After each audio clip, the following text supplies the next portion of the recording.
There are some things in life that everybody just knows, whether they actively seek out that knowledge or not. For example, everybody knows that Bruce Willis is a ghost in The Sixth Sense, and that Darth Vader is Luke's father. So this got me thinking, what kinds of things does everybody know about video games, whether they play them or not? So I asked 100 people of various gaming experience, from none to expert, questions about video game history, music, lore, gameplay, and so on. So let's check out Power Up Gaming's top 10 most famous moments in video games.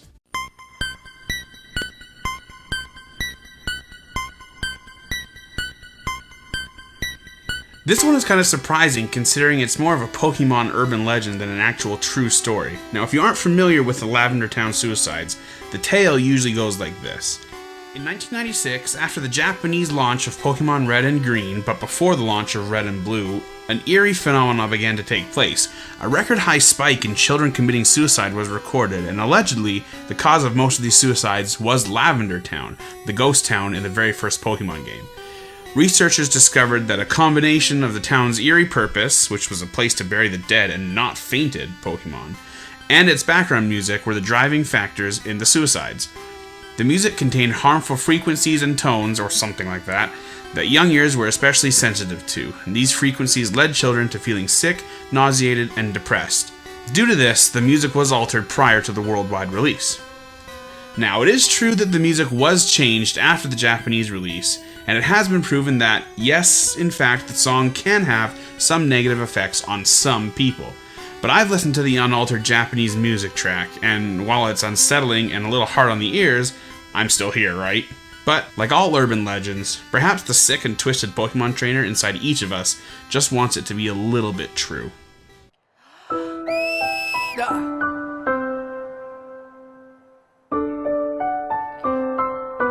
Step 1, cringe. Step 2, mute. Step 3, skip.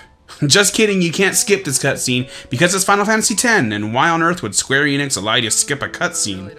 Now, before we dive into this scene, I have to say that Final Fantasy X is an amazing game and an absolute classic.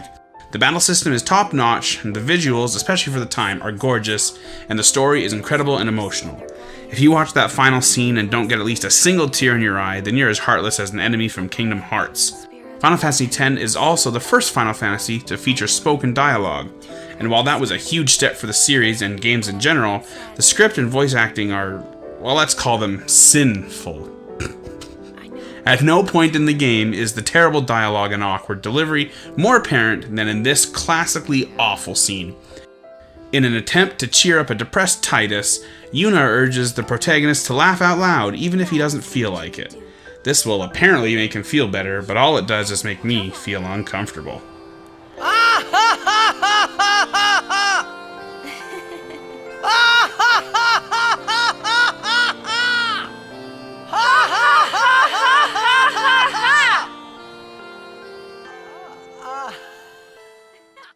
Team deathmatch. We've taken the lead. I gave up first-person shooters a few years ago, and it's time to make a confession. My giving them up didn't really have anything to do with my feelings about the genre in general, or even the pervasive opinion that Battlefield and Call of Duty franchises have turned into a simple rehashing of the same game over and over every single year. I actually find them pretty fun and consider them to be stunning visual achievements. So no, I don't think Call of Duty deserves the bad reputation it has obtained, and the games themselves are not the reason I stopped playing. It's the players, and I don't mean the ones who are so good that I can't even breathe without getting shot. I expect that when I go online, but what I don't expect and absolutely cannot handle emotionally, no matter how hard I try, is getting totally destroyed by a rampaging 7-year-old. Now, I'm strong enough to admit that it's a matter of pride. I've been playing games since 8-bit graphics were considered incredible. I've been playing since being able to actually save your game was a stroke of genius, and there is no reason to get my butt handed to me by a child. Yet, that's the world we live in, cruel as it may seem. It's me, Mario! When I was doing this survey, a couple Mario themes popped up over and over again.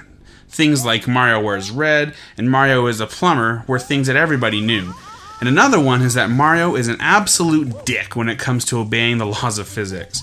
Now Mario is probably the most recognizable video game character of all time, so it makes sense that his color scheme and his occupation are common knowledge. But then there's his uncanny jumping ability that would send LeBron packing with his head hung in shame.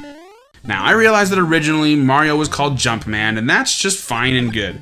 But if Mario is the height of an average man, then it is estimated that he can jump over 35 feet in the air, with no bodily harm coming to his otherwise frail and chubby body. Come on, Mario. Either those mushrooms are some seriously good stuff, or you've got yourself an at-home workout training program to produce, because that vert is insane.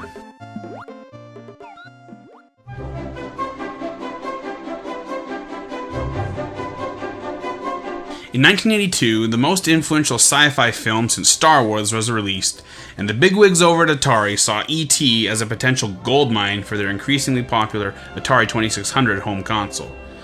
The deal was struck, and in order to cash in on the upcoming 1982 holiday season, the game was quickly created and rushed to stores, spending only 6 weeks in development.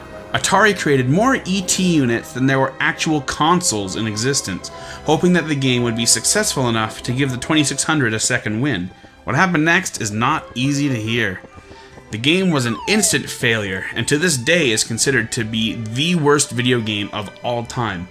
Combined with other commercial failures, including a home version of Pac-Man, Atari found themselves at the bottom of a grave that they had dug for themselves. A $536 million grave, to be exact. With nobody buying ET and commercial retailers returning cartridges to Atari by the thousands, the now bankrupt ex-king of video games had little choice but to destroy the evidence of their failures. In 1983, truckloads of Atari cartridges were shipped to a New Mexico landfill and subsequently destroyed and buried. It was believed that millions of games ended up in the landfill, but an Atari spokesperson confirmed a number closer to 700,000. Even still, ouch.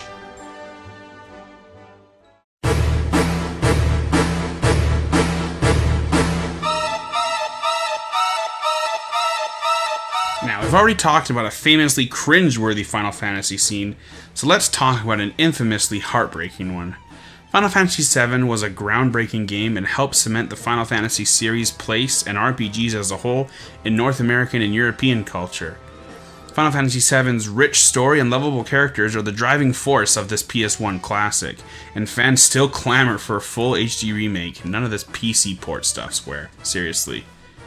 In what is probably the game's most memorable and emotional scene, Aerith, or Aeris, whichever you prefer, but it's Aerith, prays for the ability to use holy magic in order to counteract Sephiroth's plan to use the meteor black magic. At the conclusion of her prayers, Sephiroth drops down and drives his huge Masamune blade through Aerith's body. She dies and loses the white materia containing holy, and eventually, Cloud lays her body to rest in a pool of deep water. Now, there's tons of speculation about whether she was still alive when Cloud dropped her into the water, and if Sephiroth actually killed her, whether she's alive or not, but that doesn't matter. The fact is, she died, and that's how it goes, and her death was shocking in the most tragic of ways, and it is the catalyst that sets the rest of the events of Final Fantasy VII in motion. There are still those ever hopeful who believe that, despite all probability, Aerith lives. Well, good on you guys. It's not true, but you can believe whatever you want. Up, down, stop. This widely known cheat code, known as the Konami Code or Contra Code, first appeared in the 1986 NES game Gradius. However, it wasn't until 1987 that the code became as famous as it is, thanks to its inclusion in Contra. The code provided the player with 30 extra lives, which is an absolute necessity if you want to complete the game. The code was initially used by Konami in many of its games. However, due to its popularity among players, because honestly, who doesn't love a good cheat code, many game developers outside of Konami began to include it in their games as well. Notable non-Konami examples that use the code include Assassin's Creed 3, BioShock Infinite, Borderlands 2, and Crash Bandicoot Warped. At my last count, there were about 210 games that use the Konami code, and maybe even more. So if you're struggling with a game that you're working on or looking for some additional hidden content, why not go to the main menu and throw in the Konami code? Who knows what kind of wild adventures you'll end up on. It's no secret that video games can often be the cause of contention amongst players, and no company is more guilty of causing relationship rifts than Nintendo. Yeah, family-friendly Nintendo is not as innocent as they want you to believe. Now, it's one thing to get pissed off at an unseen player in an online match. That's pretty normal and pretty common. But due to Nintendo's tendency to produce great, fast-paced couch multiplayer games, it isn't a nameless face that just passed you at the last possible moment on Rainbow Road. No, it's not some stranger. It's your brother, your sister, your husband, your wife, or even your grandma. And in a fit of uncontrollable rage, you throw your controller and shout out a string of expletives that would make Jordan Belfort blush, and your relationship is ruined forever. Now this is kind of avoidable with the setting of some ground rules and a patient attitude, but even the best of us have been guilty of this at some point. What is Mario's problem? He's a dick to physics, and now he's a dick to relationships. Probably because he can't form a decent relationship of his own with Peach. Alright, time for another confession. I have always loved the stories and the characters and the lore of all the Zelda games, but until recently, I'd never actually played any of them, with Hyrule Warriors being the sole exception. I decided to change that, and popped Ocarina of Time into my 3DS. As I strolled up on Lon Lon Ranch, I entered a large barn full of chickens. And despite never playing Ocarina or any Zelda game for that matter, I knew there was one thing that I must not do. I must not attack those chickens. So of course, what did I do? Yeah, I attacked the chickens. Now the chickens will tolerate a short beating, but if you take it too far, you'll witness an absolutely horrifying scene as the abused birds will summon a veritable hurricane of angry chickens that will relentlessly attack you until your lifeless body falls to the ground. And do you think it ends there? I don't. The screen fades to black, but only to shield your eyes from the horror that awaits. I'm certain that the livid poultry aren't done with you yet. They probably proceed to walk all over, peck and scratch at your corpse with devilish pride in their eyes. So just don't do it. Don't attack the chickens.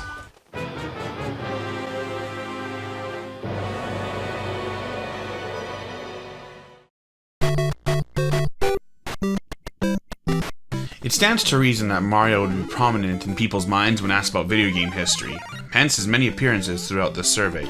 But even more well known than his outfit, his mustache, his insane jumping skills, or his relationship envy is his theme song.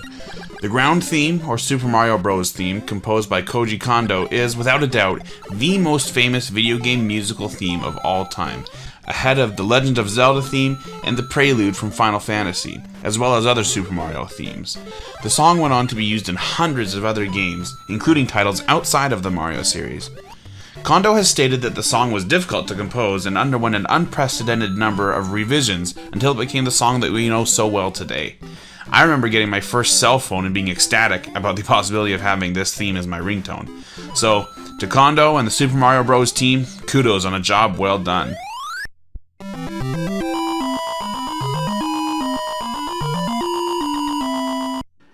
And that completes Power Up Gaming's top 10 most famous video game moments. Make sure to let us know in the comments which ones you liked and which ones you didn't like, which ones are your favorites or your least favorites, or any that we missed out on. And make sure to subscribe to our channel, and for more articles, news, features, and all that good stuff, check out powerupgaming.co.uk.